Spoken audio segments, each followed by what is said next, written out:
Oke, bismillahirrahmanirrahim. Assalamualaikum warahmatullahi wabarakatuh. Selamat pagi anak-anakku semua. Pada hari ini kita akan membahas, sebenarnya ini adalah materi terakhir di semester ini, yaitu tentang obat-obat antihistamin.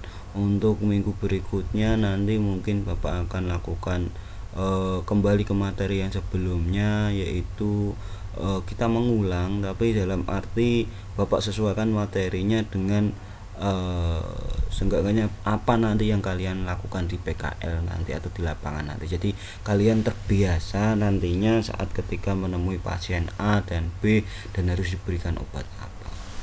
Oke, langsung saja hari ini kita akan membahas tentang antihistamin. Nah, sebelumnya antihistamin itu apa toh? Antihistamin itu memiliki nama lain, yaitu antagonis antihistamin. Antagonis.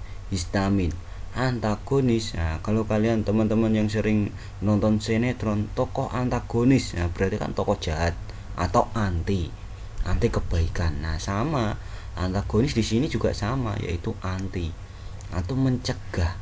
Nah, histamin itu sekelompok alergi atau yang menyebabkan alergi ya. Jadi antihistamin atau antagonis histamin yaitu zat yang mencegah atau zat yang mampu mencegah pelepasan kerja histamin atau bisa disebut juga pelepasan alergi.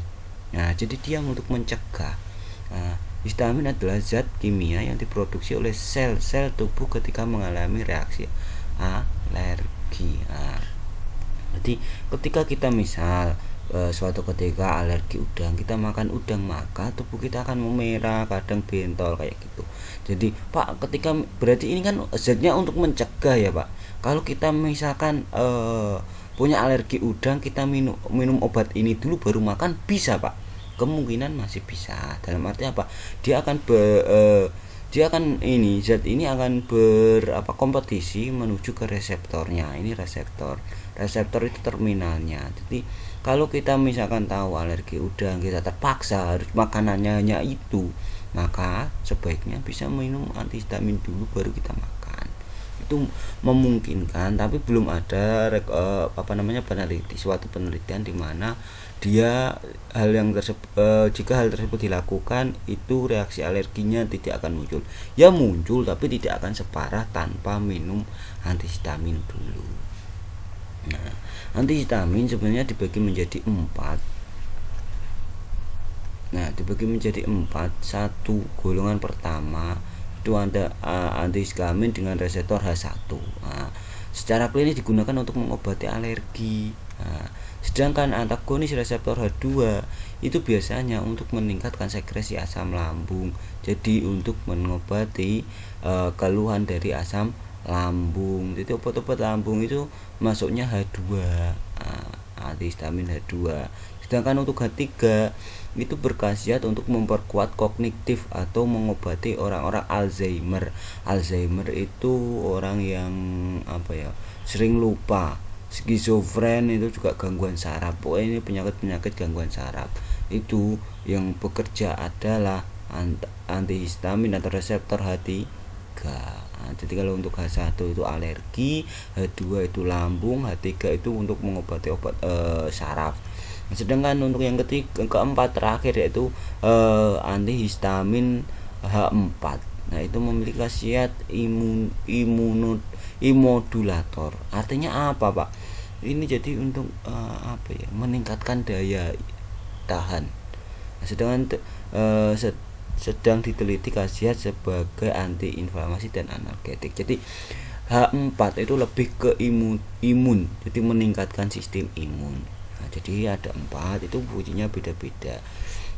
Untuk H1 alergi, H2 untuk lambung, H3 itu untuk penyakit saraf, sedangkan H4 untuk meningkatkan imun. Nah, kita bahas satu-satu. Nah, contohnya untuk obat-obat antihistamin yaitu golongan H1. H1 sendiri itu dibagi menjadi 2 generasi sebenarnya anak-anakku.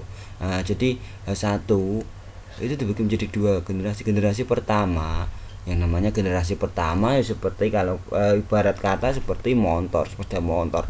Kalau dulu motor Astrea dibandingkan dengan motor sekarang banyak, ada yang modelnya, ada yang Vario lah, Vario juga ada yang modelnya lebih tekno atau apa, atau yang pokoknya lebih banyak ya. Contoh HP juga, HP dulu itu HP batangan itu ya pokoknya kecil kayak gitu. Nah sekarang layar sentuh yang lebar. Nah itu adalah contoh sekilas untuk generasi. Jadi untuk generasi satu ini sebenarnya banyak banget efek sampingnya anak-anakku. Kenapa?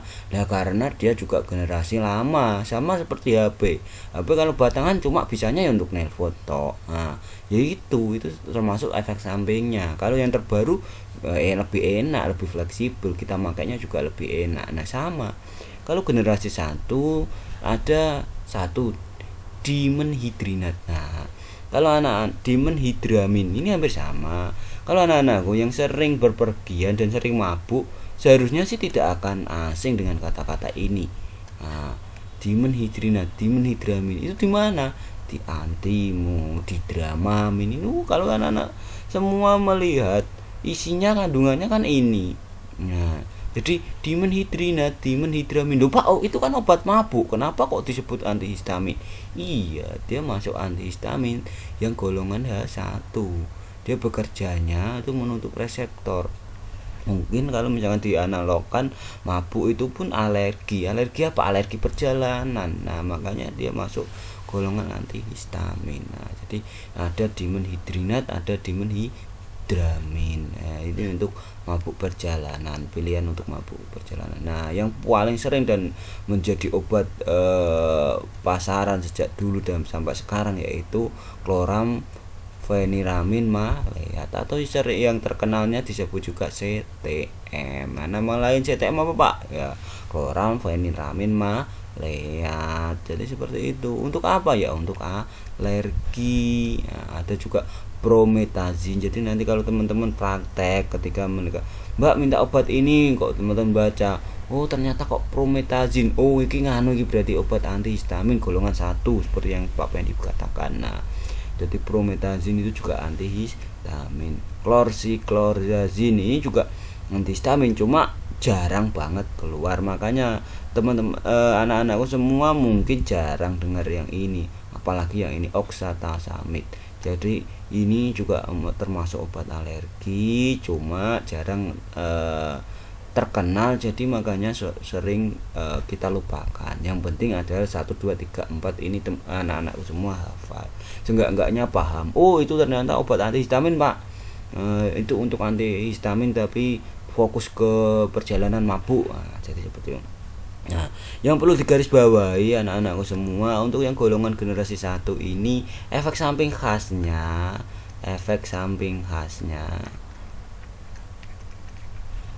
khas itu apa? Mengantuk. Nah, jadi semua generasi 1 itu efek sampingnya mengantuk.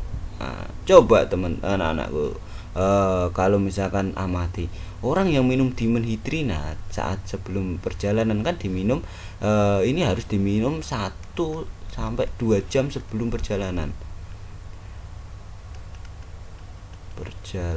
Nah nek diminum langsung saat itu juga gak ngefek kan anak. Nah jadi dia harus anak-anakku harus ngomong, Bu, Pak, kalau jenengan minum obat ini harus 1-2 jam sebelum berangkat nggih.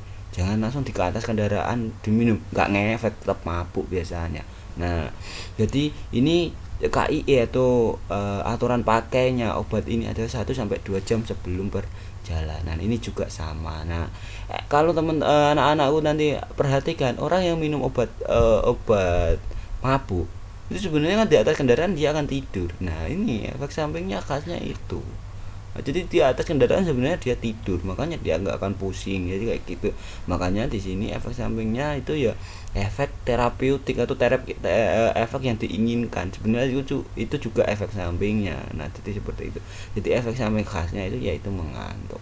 CTM juga sama, makanya kalau teman anak-anakku biasanya ada orang pernah dengar, wah ada orang yang tidak pernah sulit tidur, dia minum CTM banyak banget. Nah itu juga efek yang diinginkan adalah efek mengantuknya. Padahal CTM itu untuk alergi sebenarnya, tapi tidak masalah, dia bisa digunakan juga untuk efek khas, yaitu untuk susah tidur atau mengantuk. Cuma diingat kan, kalian juga belajar dosis maksimal CTM itu berapa, ya harus sesuai dengan itu. Nah kalau kita lebih pak, ya overdosis nantinya. Jadi seperti itu. Nah untuk generasi kedua itu lebih lebih terkini atau generasi now lah kalau bisa dikatakan seperti itu. Nah ada siapa? Stirisin. Contohnya siapa pak kalau stirisin pak? Insidal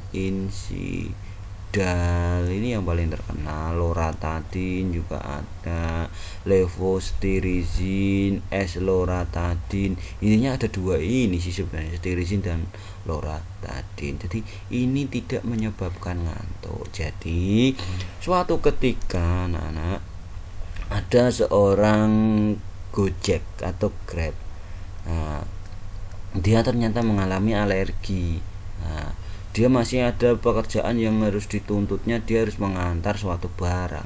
Dia minta kepada anak-anak, mbak, aku minta obat alergi ya mbak, ini aku sudah minum tadi salah makan, aku ternyata alergi, ini kasih apa yang tidak menyebabkan ngantuk. Nah pilihannya ada dua ini anak-anakku, yaitu tirisin dan loratadin. Jadi suatu ketika ada alergi dan pasien itu menuntut untuk yang tidak memiliki efek samping mengantuk karena suatu pekerjaan, maka tolong diberikan atau silahkan diberikan stirisin dan atau loratadin, salah satu saja.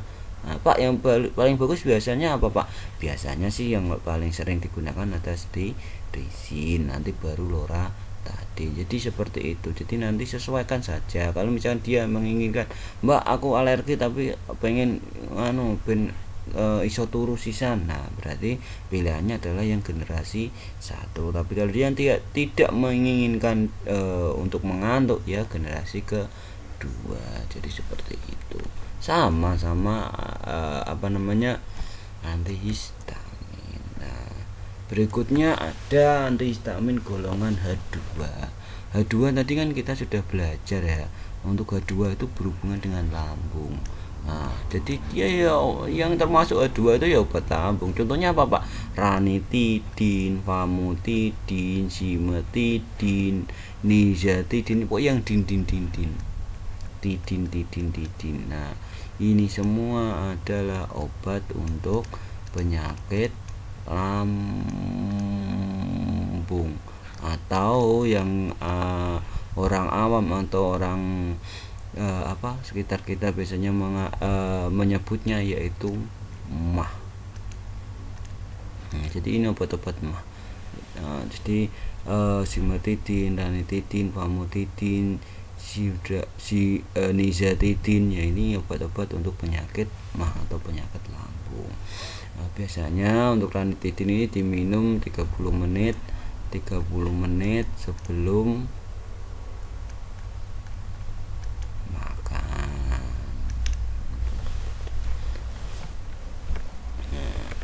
Terus H3. Nah kalau untuk H3 ini sebenarnya tadi kita bahas, yaitu untuk obat-obat saraf.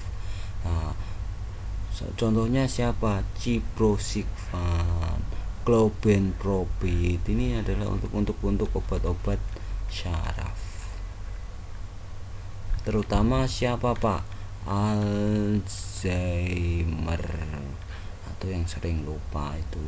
Nah, kalau untuk yang keempat itu yaitu H4 itu untuk imun atau meningkatkan imun. Contohnya yaitu tioperamid, quetiapin. Jadi itu contoh-contohnya. Tapi ini jarang banget untuk yang keluar. Jadi sekilas saja, tidak masalah. Nah, kita bahas satu persatu. Contoh yaitu pertama yang kita bahas adalah obatnya itu chlorpheniramine. Nah, chlorpheniramine maleat, nama lain dari siapa? CTM. Warnanya kuning. Pak, mesti CTM itu warnanya kuning, Pak? Iya. Jadi ciri khas CTM dari dulu itu warnanya kuning. Satu tabletnya biasanya berapa? Satu tablet biasanya adalah 4 miligram. Ini mesti, walaupun nggak disebutkan, mesti itu. Jadi golongan dari apa? Akilamin, paling poten dan paling stabil. Puncak plasma adalah 30 sampai 60 menit. Pak, arti puncak plasma itu apa toh, Pak? Artinya setelah diminum dia baru ngefek, yaitu sekitar 30 sampai 60 menit. Jadi jangan berharap misalkan gua telan nemen diminumi CTM lagi 5 menit. Loh, kok gak nganu ya, gak ngefek ya. Jadi tunggu. Kenapa? Nah, kita sudah belajar dia puncak plasmanya 30 menit. Jadi ya walaupun gua telah minta ampun setelah diminumi, kita harus bersabar nunggu sampai 30 menit menahan gatal itu, nanti dia baru berefek. Jadi seperti itu. Jadi tidak mungkin langsung diminum 10 menit langsung efek, jarang. Jadi kayak seperti itu. Nah, metabolisme pertamanya di hati, saluran pencernaan. Jadi kalau metabolisme itu apa toh, Pak? Metabolisme itu diolah. Cara wong iki ya nek wong apa namanya? Kalau ibu kalian ya nek itu dimasak. Nah, jadi diolah untuk dimasak itu di hati. Nah, ketika dia dimasak di hati, berarti hati-hati saat pasien memiliki penyakit hepar. Nah, kenapa? Nek penyakit hepar itu berarti kan hepare rusak. Nah, kalau dia suruh bekerja mengolah ini, nah kan kasihan. Nah, makanya di sini hati-hati kalau misalkan dia memiliki penyakit hepar. Walaupun tidak berbahaya, tetap kita harus berhati-hati. Ditanya dulu, boleh. Jadi 50% juga dosis diekresi melalui urin. Setelah berapa? Setelah 12 jam. Jadi seperti itu. Jadi dia akan menjadi dosisnya di dalam tubuh menjadi 2 mg atau setengahnya itu ketika 12 jam dibuang melalui urin. Nama kerjanya dia hanya mampu bekerja satu obat atau satu tablet CTM itu mampu bekerja dalam 4 sampai 6 jam. Makanya lah nek kowe alergimu sedino to, kenapa obat ada yang diminum 1 kali sehari, ada 2 kali sehari, ada 3 kali sehari. Kita lihatnya ini anak-anak, lama kerjanya dia berapa. Nah ini kok 4 jam, Pak, sampai 6 jam. Katakanlah kita ambil 6 jam ya, dalam satu hari itu ada 24 jam. Nah, bagi 6 saja berarti berapa? 4. Nah, jadi dia boleh diminum 4 kali sehari ya. Makanya di sini disebutkan 4 kali sehari, maksimal 20 mg per 24 mg per hari. Tidak sama toh? Nah, jadi maksimal nek pol mentok-mentok kudune 24 mg itu per hari. Nah, disediaannya itu ada yang bentuk tablet, ada yang bentuk elixir, ada yang bentuk reterjet tablet. Reterjet tablet itu apa toh, Pak? Ini itu artinya tablet modifikasi.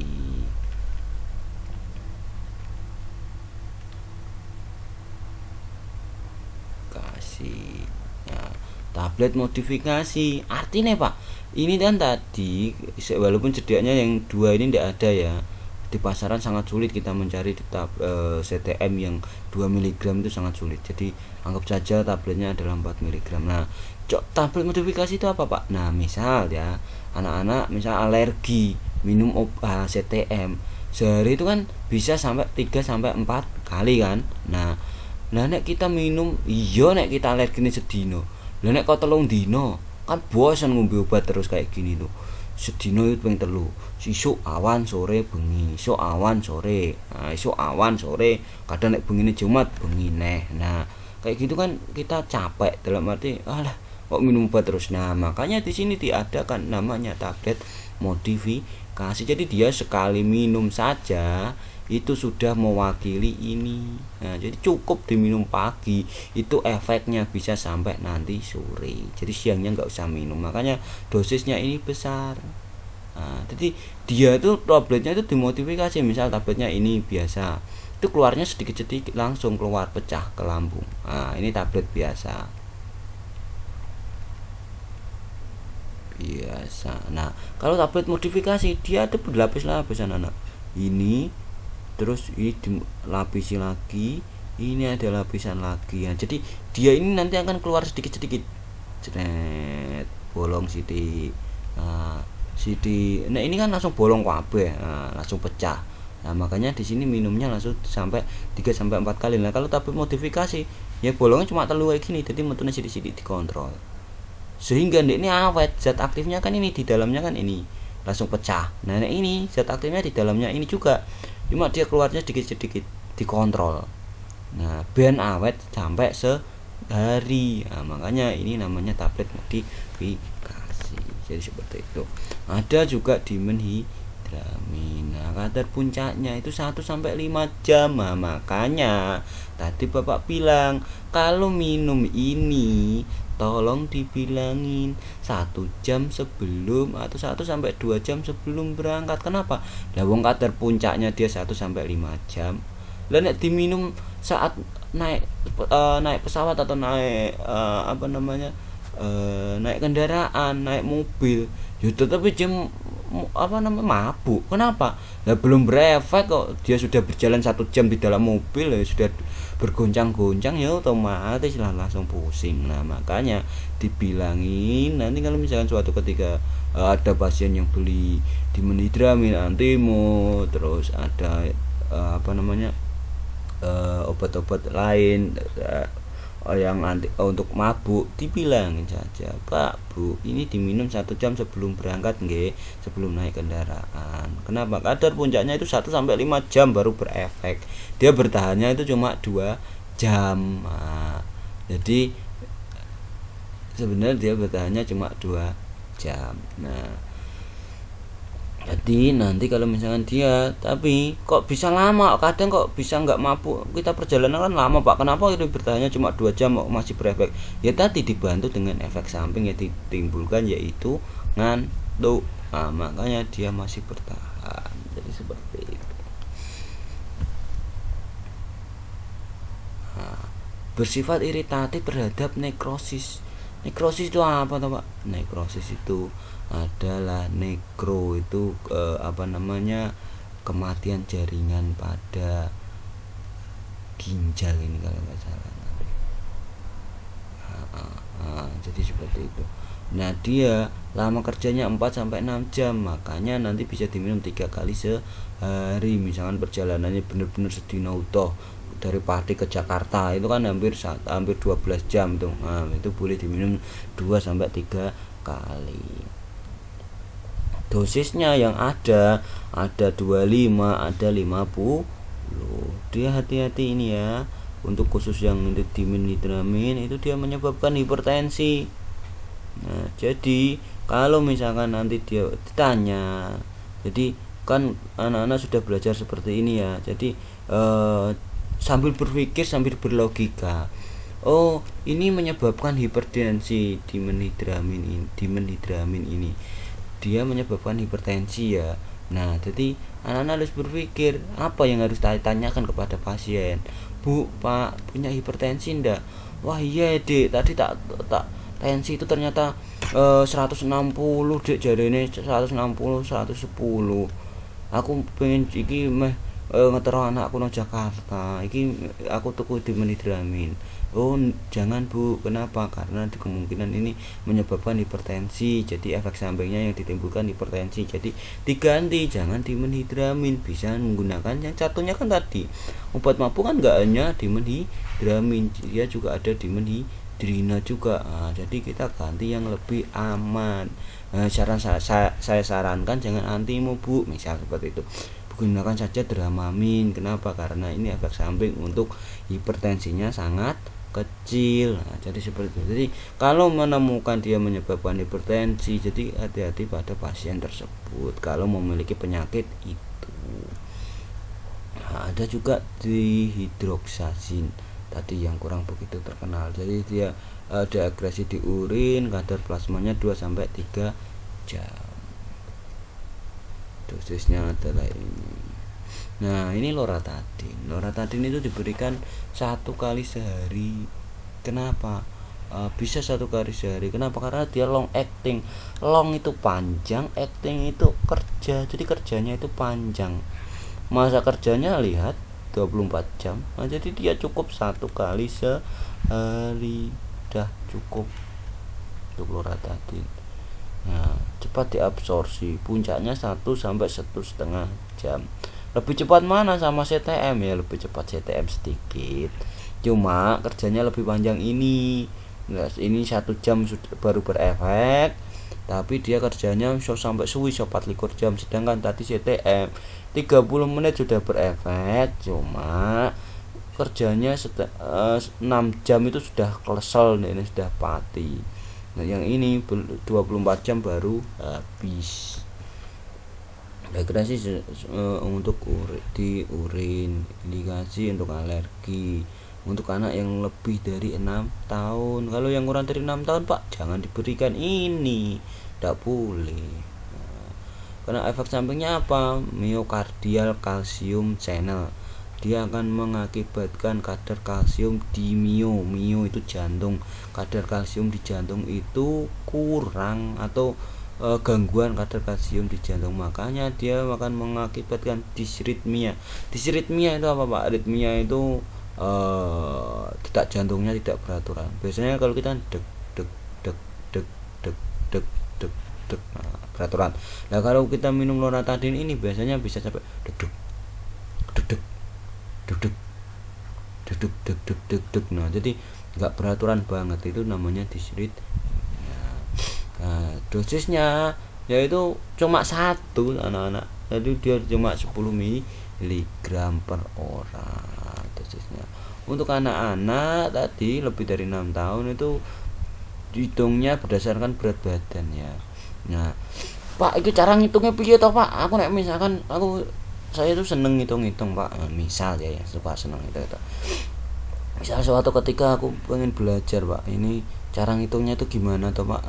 Kalau anak yang berat badannya 30 kg itu dosisnya 0,5 mg per kilo berat badan. Tulis dulu anak-anak. Jadi kalau misalkan dosis itu 0,5 mg per kgbb, artinya apa? Kilogram berat badan. Kalau cara gampangnya itu anak-anak bacanya dari belakang ke depan. Artinya 1 kilogram berat badan itu butuh 0,5 mg. Jika 2 kilo butuh berapa anak-anak? 1 mg kan?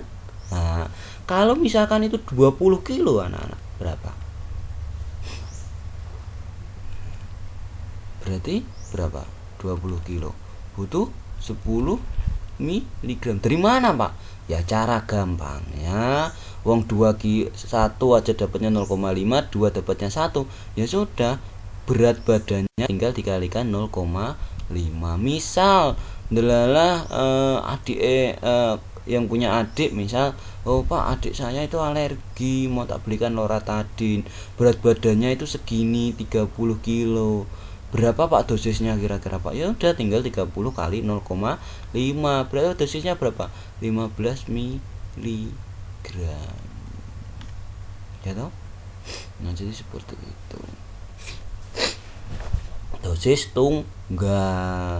Nah, jadi cukup 1 kali dosisnya, 1 dosis tok. Jadi seperti itu. Oke, kita lanjut. Jadi nah, berikutnya ada stirizin. Stirizin sama, kerjanya hampir sama dengan loratadin. Cuma stirizin itu lama kerjanya 12 jam. Nah, bisa sampai 24 jam sih. Cuma kadang rata-rata itu bisa digunakan 2 kali sehari. Nah, kadar plasmanya sama, 1 jam setelah penggunaan baru berefek. Dia tidak menyebabkan ngantuk, ini enaknya, sama seperti loratadin tadi. Bisa menggunakan urtikariat ini untuk anak-anak, jadi sudah ada juga. Maksimal dia sehari itu 20 mg. Dosisnya yang ada itu ada 45 mg, 20, 10 mg. Loh Pak, misal 5 mg ini sehari 2 kali boleh? Boleh. Kalau misalkan 10 mg sehari 2 kali Pak, karena dia batasnya 20 mg boleh sih. Cuma saran Bapak, kalau misalkan kita menemui 2 dosis seperti ini ya, nah, caranya kasih yang dosis kecil aja. Bu, ini bisa diminum 2 kali sehari. Nah, kalau misalnya dia Mbak, aku pengennya yang sekali minum ya sudah, kasih ini cara minumnya 1 kali sehari. Bedanya apa Pak? Lah nek 5 peng loro kan dia dapatnya sehari kan 10 mg. 1 kali 10 sehari kan dapatnya 10 mg, sama kan? Nah, jadi nggak akan masalah. Jadi seperti itu. Phenoxyphenadine tadi dia nggak terlalu terkenal juga, dia H1. Waktu paruhnya 11 sampai 15 jam. Nah, terakhir di sini adalah antihistamin yang aman. Misal Mbak atau punya saudara ternyata hamil atau menyusui, nah, alergi, nah nggak tahu dia makan udang atau makan apa terus alergi, tanya ke kalian, Duk, kamu udah sekolah di farmasi toh? Aku kok alergi ini, aku kok nopo. Nah, saran Bapak sesuai dengan literatur itu yang paling aman adalah chlorampheniramine maleat atau CTM. Itu yang paling aman. Karena apa? Karena dia hamil, menyusui lagi atau menyusui. Nah, jadi itu yang paling aman adalah chlorampheniramine maleat atau CTM. Nah, untuk anak-anak, yang namanya anak-anak itu ya lebih dari 6 tahun, brompheniramine maleat, CTM boleh, loratadine boleh, dimenhidrinat boleh, sterisin boleh, hampir semuanya boleh. Nah, untuk anak-anak lebih dari 6 tahun dia sama seperti dewasa. Tapi ketika untuk bayi, yang namanya bayi itu ya kurang dari 1 tahun. Nah, sebaiknya hindari efek samping antikolinergik yang berbahaya. Nah, terus Pak, yang paling aman apa Pak? Desloratadine. Loh Pak, tadi kan kita nggak bahas desloratadine itu apa. Dia masuk generasi 2, anak-anak. Generasi 2. Kan loratadine juga tadi masuk generasi 2. Jadi dia desloratadine ini lebih fokus ke anak-anak yang bayi berusia 6 bulan pun boleh, sudah boleh digunakan ini. Nah, jadi kesimpulannya CTM ini lebih aman untuk anak-anak, ibu hamil, menyusui, sedangkan untuk bayi desloratadine. Oke, sekian apa yang Bapak sampaikan, semoga bermanfaat. Terus belajar, semoga apa yang kalian pelajari hari ini bisa bermanfaat untuk kalian nantinya. Oke, terima kasih, kurang lebihnya Bapak minta maaf. Wassalamualaikum warahmatullahi wabarakatuh.